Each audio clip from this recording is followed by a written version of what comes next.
Jusqu'au 31 octobre se déroule au Jardin botanique de Montréal la 18e édition de la Magie des lanternes. Un événement familial, mais tout de même romantique en fin de soirée. Et cette année, c'est la 18e édition et on s'est inspiré du plus grand chef-d'œuvre de la peinture traditionnelle chinoise qui s'intitule le Qingming Shanghetu. C'est un grand rouleau de soie de 5,28 mètres de long. Ça a été peint en 1127, donc ça a presque 1000 ans d'histoire et puis c'est un précieux témoignage sur la vie en Chine médiévale finalement.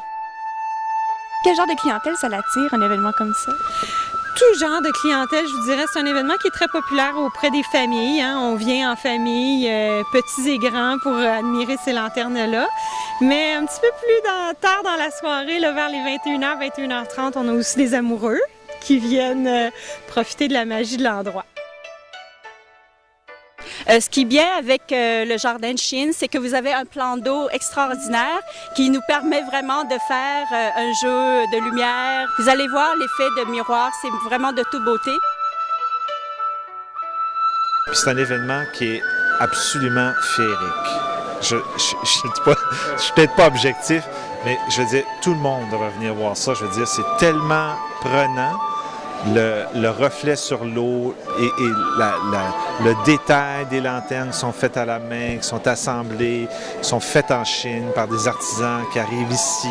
Tout le monde est impliqué, l'école bleue, tout le monde au jardin pour les assembler, permettre aux Montréalais de vivre ça. C'est inouï.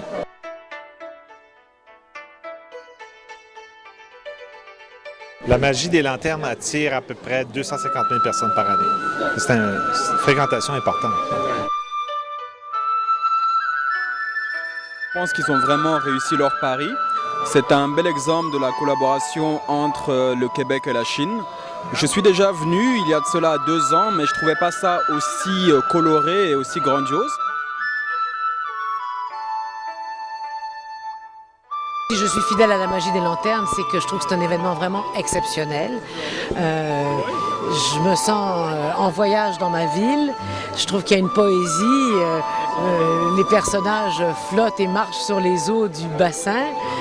Ça fait rêver. Puis à cause de l'eau, à cause de la nuit, c'est très apaisant.